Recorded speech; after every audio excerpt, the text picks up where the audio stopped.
நம்ம இருக்குது கோயம்புத்தூர்ல, ஆனா இங்க யாரு கொடி பறக்குது மட்டும் பாருங்க.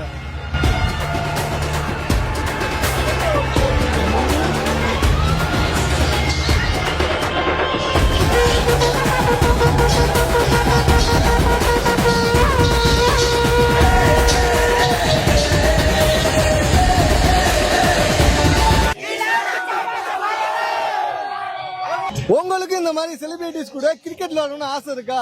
அதுக்கு தான் வந்திருக்கு வைல்ட் கார்டு என்ட்ரி. CCL.in சொல்லி ஒரு வெப்சைட் ஒன்று இருக்கு. ஸோ அந்த வெப்சைட்ல போய் நீங்க ரெஜிஸ்டர் பண்ணீங்கன்னா அவங்களே உங்களை ஆடிஷனுக்கு கூப்பிடுவாங்க. ஸோ அந்த ஆடிஷன்ல நீங்க வின் பண்ணிட்டீங்க அப்படின்னா உங்களுக்கு அவங்களே பிராக்டிஸ் கொடுத்து அவங்களே என்னன்னா இந்த மாதிரி செலிபிரிட்டி கூட கிரிக்கெட் விளையாடுறதுக்கான சான்ஸ் கொடுத்துருவாங்க. ஸோ இதுக்கு என்ன பண்ணணும்? ரெஜிஸ்டர் பண்ணி 2 பேர் செலக்ட் ஆகலாம். வைல்ட் கார்டு என்ட்ரி கொடுக்கலாம் அதுக்கு. ஆமா, அது கொடுக்கலாம். ஸோ மறக்காம நீங்களும் CCL.in போயிட்டு ரெஜிஸ்டர் பண்ணிக்கங்க. Thank you so much. Tata, bye by.